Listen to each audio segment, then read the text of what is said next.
This panel is called NeuroAI, Bridging Brain Science and Artificial Intelligence. And we're all using our real brains up here on this stage, so pay attention.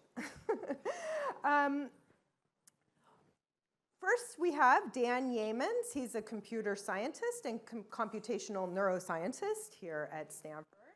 We also have Surya Ganguli, a professor here at Stanford of AI, neuroscience, and physics. He's also a venture partner at A16Z. He did his PhD in string theory, which led him to computational neuroscience. I think that's pretty cool. And Andreas Tolias. Andreas is a computer scientist and computational cognitive neuroscientist here at Stanford University as well. And the three of them do work together. And so what we're going to do is just sort of give you a treat, a little peek into their world to hear some of the conversations that they have together, but kind of at a level where I can understand it. But I think we'll start by jumping in. Surya, your own career bridges brain science and AI. We know what AI is, but can you talk about the connection between these disciplines? Yeah, sure. So there's actually a lot of alignment between AI and neuroscience in the sense that both fields want to understand and improve how large networks of neurons work together to do all sorts of amazing things like memory, decision-making, language, and so forth. It's true that brains inspired machines to begin with, but they've gone along kind of in parallel, sometimes converging, sometimes diverging. And there's lots of ways you can meld neuroscience and AI together, use AI to understand neural data, develop new AI inspired by neuroscience, and so forth. I'm sure we'll get into more of that as we go along. Mm-hmm. Andreas, how about you? Can you tell us a little bit about your career and how it bridges? Yeah, so the quest to build AI systems has been very long. And it's only in the last 10 years or 15 years that the neuroscience-inspired approach, i.e. trying to mimic intelligence by building neurons with synapses, has flourished, and that's what we all use right now. It wasn't always the popular way of doing it. So now we're in this golden era where we can directly compare artificial neural networks that also express intelligent behavior, in some ways very similar and different than us, to biological intelligence, which is what we're trying to understand. What is remarkable is now in the last few years in neuroscience, we've had a renaissance in tool development, being able to scale our data collection in an unimaginable way. Like, just to give you some specific numbers, let's say 10 years ago, we could record maybe 100 to a few hundred neurons at the same time. Now there are technologies that we can record 1 million neurons at the same time. So this ability to mine neural data and build models of the brain and compare them to artificial intelligence is a golden era, I think, that for the next decade or so. And Dan? Yeah, I mean, actually, it's interesting. I got into the field roughly at the time, like 10 or 15 years ago, when it started to shift. And so basically, I was lucky to be the beneficiary of that shift, where what we have found is that essentially deep neural networks and neural networks more generally are kind of like the natural language for neuroscience. So today, I think in almost every brain area, the best models by far of those brain areas quantitatively are networks that came from neuroscience doing things like what the brain did, and then it turns out that the internals of those networks explain brain data far better than our kind of older classical theories of neuroscience. And so, I've seen that shift over the time that I've been in it, and it's been kind of an amazing change. What is a breakthrough that you've seen? Well, the original breakthrough was, I mean, people don't remember this, maybe it's like ancient history now, was back in 2012 when AlexNet was used to solve ImageNet, right? That sounds like ancient history, but that was really the So for those of us who don't know, please. There was a neural network, as Andreas kind of alluded to, there was a long period when neural networks were not hot, okay? And then roughly at around like 2010, 2011, there was a big shift because I think the critical event here was AlexNet, which was a neural network developed by Jeff Hinton and some others that was used to solve an image recognition problem. And it was a really simple generic solution, and it made a huge impact on that computer vision task. And it turns out that it also made a huge impact in our ability to explain the visual parts of the brain. The visual system in humans and primates and stuff is very similar in some ways to the internals of that neural network. And that was like a breakthrough both in the computer vision side and also on the sort of computational and quantitative neuroscience side. Thank you. Surya, do you have a breakthrough you'd like to share with us? Similar. I mean, I think like in the context of NeuroAI, I think the real breakthrough is that, it used to be if you wanted to study intelligence, there was only one game in town. It was neuroscience. Like AI didn't really work, right? More than a decade ago. And then over the years, now if you want to study intelligence, there's two games in town. There's biological brains and artificial brains. And artificial brains can do incredible things. But they also have this so-called jagged intelligence, which is an interesting phrase that, they make egregious errors that no humans would ever make and things like that. So there's differences between these two systems, and just really understanding what the similarities and differences are, what we can learn from one to the other. I mean, Dan was actually a pioneer in applying these AI systems to understand the visual system. Other people have extended that to language in the brain and language models. Laura Williams, who's here at Stanford, is a pioneer in that.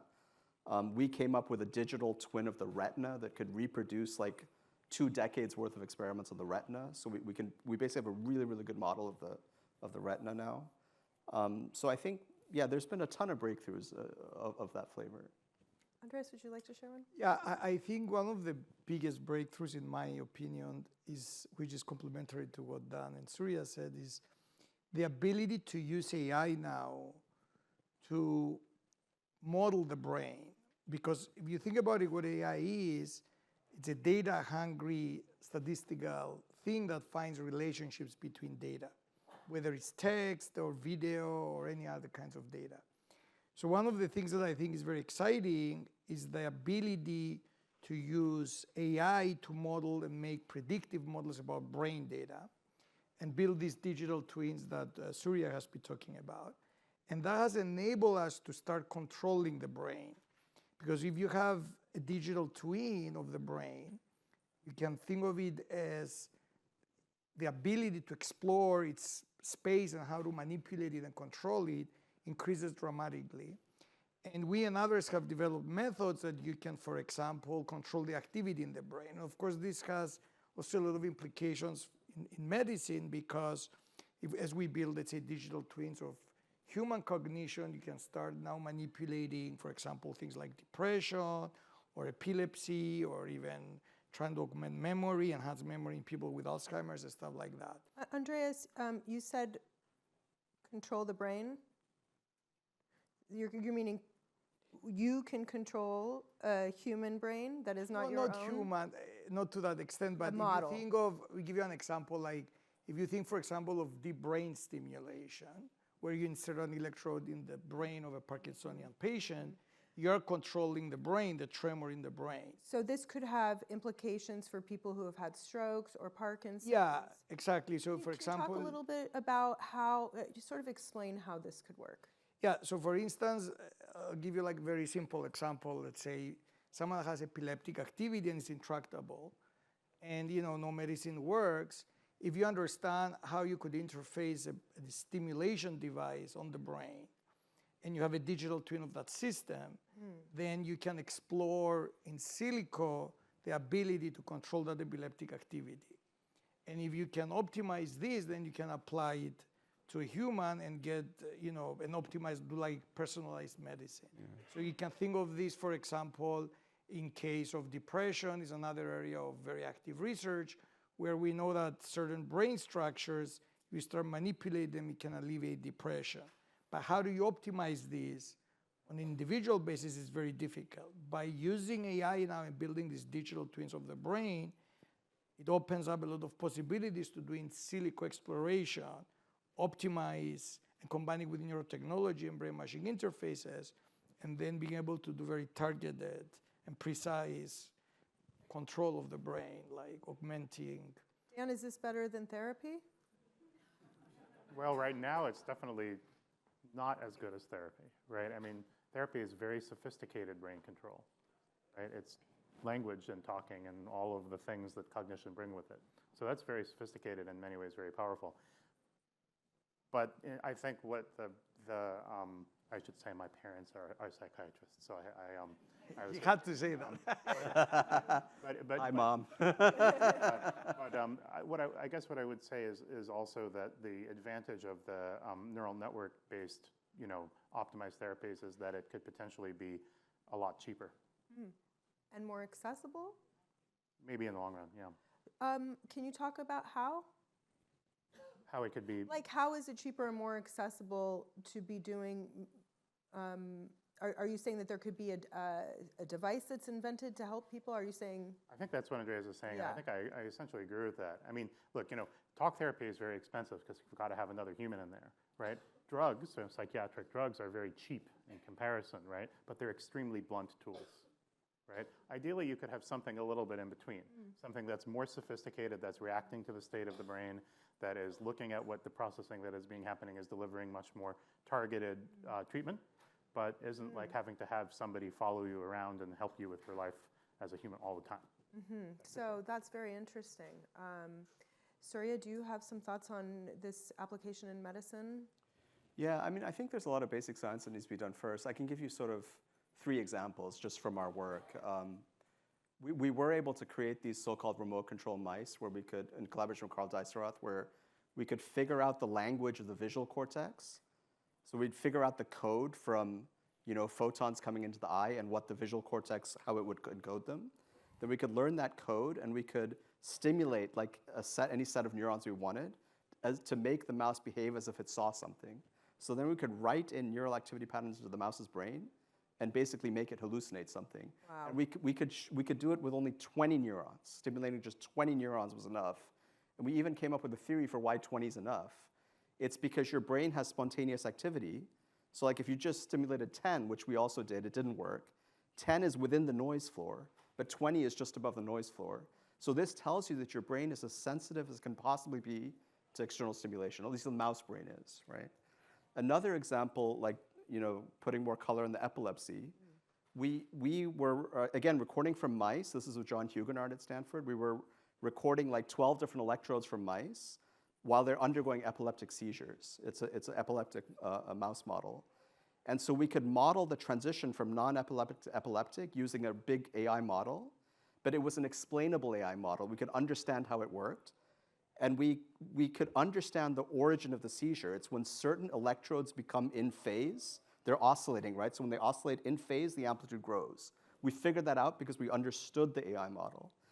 Then this makes a prediction. This suggests we can prevent the epilepsy by stimulating the two regions out of phase. And then we can shut off the epilepsy. So we did that experiment in the mouse, and we shut off the epilepsy. Another really exciting dimension that's happening is psychoactive drugs. What are their effects on the brain, like ketamine, LSD, and so forth? So we actually gave mice LSD, and again, using our machine learning model of the relationship between inputs and neural activity in the mouse's brain, we could decode the hallucinations a mouse would see under LSD. And then we could correlate it with its behavior. So we could predict when it would hallucinate a percept when it wasn't there, when it was under LSD. And so did you try this on humans too? We actually, Carl Dijsselrath has a room at the hospital where he's trying all sorts of experiments. Come on, humans. that sounds like a horror film. It's no. I mean, these are low. At the hospital coming this fall. These are low dosage and so forth. It's not. No, yeah, therapeutic dosages. Yeah, exactly. Yeah. Exactly. No, I understand. I tease. Andreas, let's shift to engineering. What are some engineering implications of the research and work that you're doing and seeing? Yeah. So again, like AI is basically a combination of figuring out how to train neural networks and scaling them up with GPUs, and then using massive amount of behavioral data. So you can think of us humans are producing behavioral data by writing text, making films, and then we figure a way to copy our behavior on a chip, and that's what we call AI. And that we can think of that as the fossil fuel that is driving intelligent engineering. But there's another fuel, that's the brain data. While we talk, we don't just write text. there is activity in our brain, and we like to call that the nuclear fuel. And this idea hasn't really been tested, it hasn't been scaled, where we can extract now, because of this neurotechnology, the nuclear fuel from the brain and build systems that are not just mimicking the outcome of behavior, but the thought of behavior itself, which you cannot just write down in text. For example, how you perceive the world, you cannot just write down everything that you see. And that is, I think, a sort of brave new future of putting an alternative bet that I don't think any companies this is not like a mainstream idea where we can introduce this nuclear fuel to build maybe the next generation of AI systems. And the other thing is we have this theory that the brain has an interpretable code. It's not just like a black box, how we often think of AI. This is a hypothesis that many believe in neuroscience, that there is a code, there's interpretability. By having interpretable systems and understanding them and developing a theory of intelligence, then we'll be able to also build safer AI systems that we can trust. For example, you don't want a robot that is cooking for you and then all of a sudden makes one of these silly mistakes and thinks you're like a criminal and kills you, right? Whereas right now, because these systems are not robust, they are adversarially prone to attack, they are not very good at generalizing outside their training distribution. And the answer of big tech to this is just, okay, collect more and more data. You see all these Waymos driving around collecting data, which is great, and that should continue. But there is this alternative bet. And the other thing, there's also an issue that you can think of like world competition and national security, that China, on the behavioral side, if we're just going to be training things from behavioral data and human behavioral data, countries like China have a huge advantage because they have way more humans and it's easier for them to massively collect data, behavioral data. So anyway, these are just thoughts that we in neuroscience are very interested in to explore, fundamentally because of new neurotechnology that we were able to have in the last 5 years, really 10 years. Dan, science or engineering, is there an area where you're seeing some interesting research or ideas coming out in your work, in your labs? Well, I think that the neural network models of the brain have tremendously changed the science and dramatically pushed it forward, because you can basically test hypotheses overnight at enormous scale, right? So if in the past you wanted to ask about a brain area, would some particular scientific hypothesis uphold? Like, does this area do this task, or is that area needed, or whatever? Having a digital model allows you to ask that question, a million times over, like all the time in great detail, and be able to make much more robust conclusions. So from a science perspective, I think it's been very positive. The effect of, essentially AI on neuroscience. Now you can do more science, essentially. Because you can sort of write in the language of neural networks. And so that allows you to do all sorts of downstream things, right? It's like math came to physics. I think, it's like neural networks have come to neuroscience and given it a way to express all its ideas in a kind of formal and executable and computer doable kind of way of doing things. But you asked the other question, which is how does it help? How does neuroscience kind of help engineering, right? And I think that's another question. And I think that there's a lot of question as to how that will happen. Will studying the brain allow us to learn more, get better AI algorithms? I'm not totally sure. I do think that the best path for that is the kind of path that Andreas mentioned, which is essentially if we know the brain does some behavior and you make a digital model of it, maybe the model will be able to do that behavior too, right? And that's kind of, even behaviors you don't know how to even know are there, essentially. You didn't even ask for, right? Because it's somewhere latent in the brain and in the mind.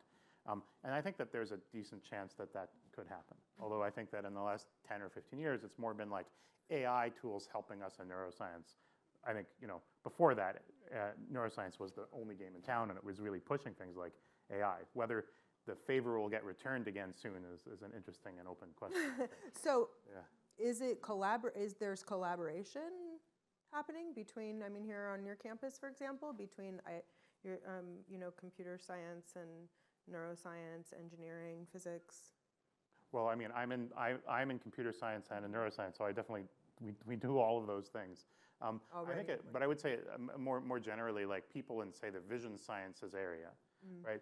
Like, I don't think there's any of them who's not at least interested in using neural networks, and I would say the majority of them have begun to use them. So it's been enormously impactful in terms of the actual everyday usage in science, right? So it's been, I would, it's like people who study the retina, or who study language, or who study audition, hearing, or who study decision making. What's something in hearing Yeah, okay, so there's this really interesting result, which it turns out that if you optimize a neural network to do word recognition, to recognize words and sound, as well as music genres, those networks are by far the best models of auditory cortex in the human brain. So if you want to make a quantitative model of the part of the brain that processes sound, okay, solve an auditory task with a neural network. And actually, you can go beyond that.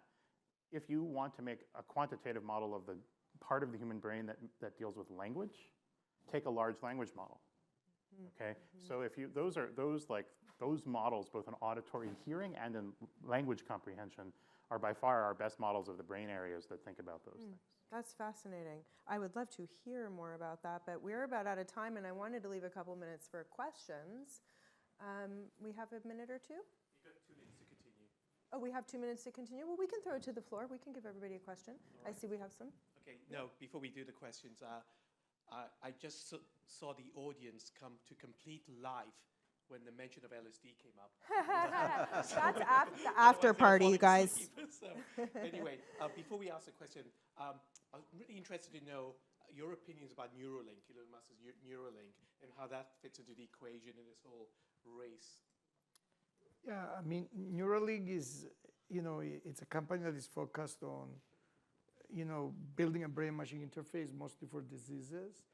And, it has invested a lot in advancing neurotechnology. There is, of course, other companies and, publicly funded endeavors that are very similar.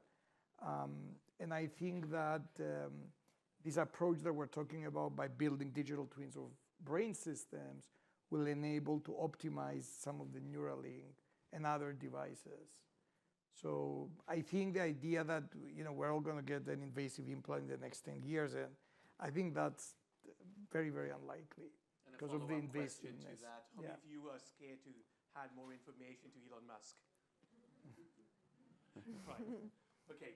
Audience, 2-3 questions. Go ahead.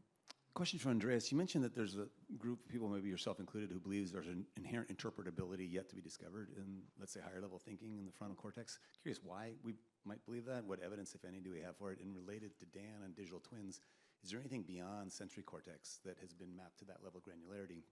Again, thinking about higher level, let's say, frontal cortex type things, or is it sensory cortex for modeling, leap of faith for interpretability? Yeah. So the reason that we neuroscientists believe that the brain is interpretable is mostly based on the history of the field. In the last, basically about 100 years ago, I think exactly 100 years ago, a guy called Adrian in Cambridge, England, discovered that neurons communicate with the spikes, this action potential. It's like a Morse type of code. And during that day that he made this discovery, he figured out that in the peripheral nervous system, your sense of stretch or touch or force is encoded by individual neurons. And since then, quite astonishing and surprising that there's been a few, but some of them actually gave rise to Nobel Prizes, discoveries that discovered that our understanding of the world can be decoded by the properties of even individual neurons. Now, it's unlikely to be just individual neurons, it's populations, but there is a code. For example, the sense of where a rod is in space, people have discovered the cells, place fields, and grid cells that gave rise to Nobel Prize. The same the idea of perceiving little edges in the visual field. This was another Nobel Prize in vision. So there has been a history of 100 years of neuroscience where interpretability has been the core. It's like trying to find an interpretable code. It's been very, very hard to discover this code.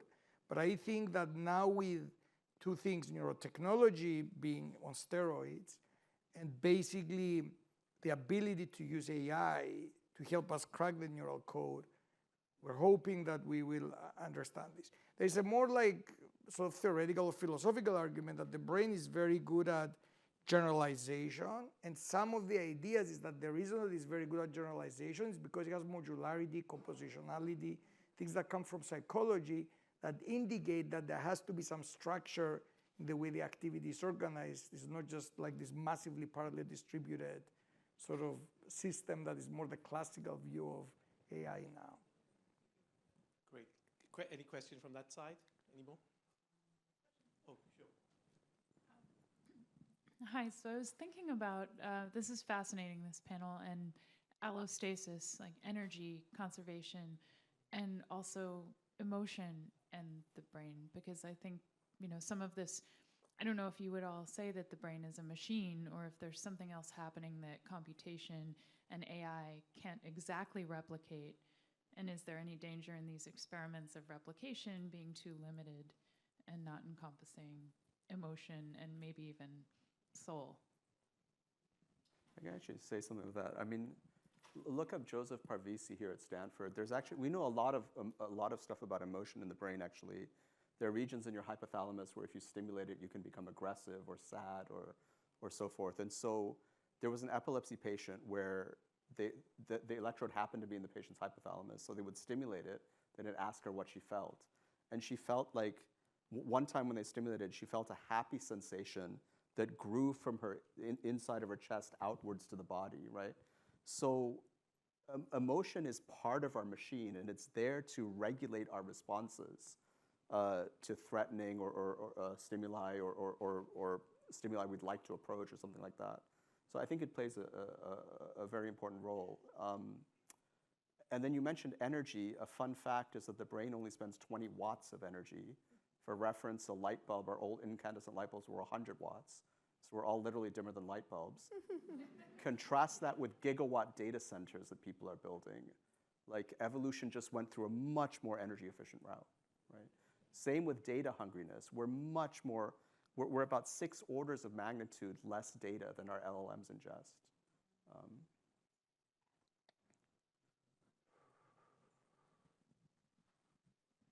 I have a quick question. I know a lot of discussion about human brain and AI.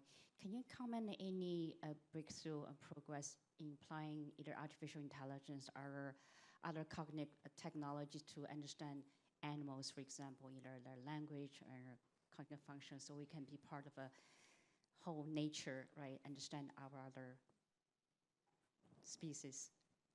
Yeah, there's actually like a whole group that's trying to figure out how to decode whale song using AI, and they've had some interesting successes.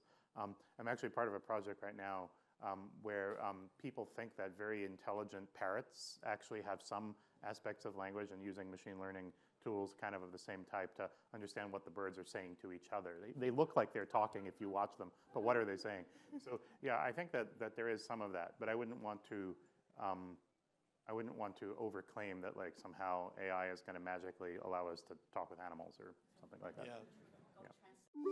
Yeah.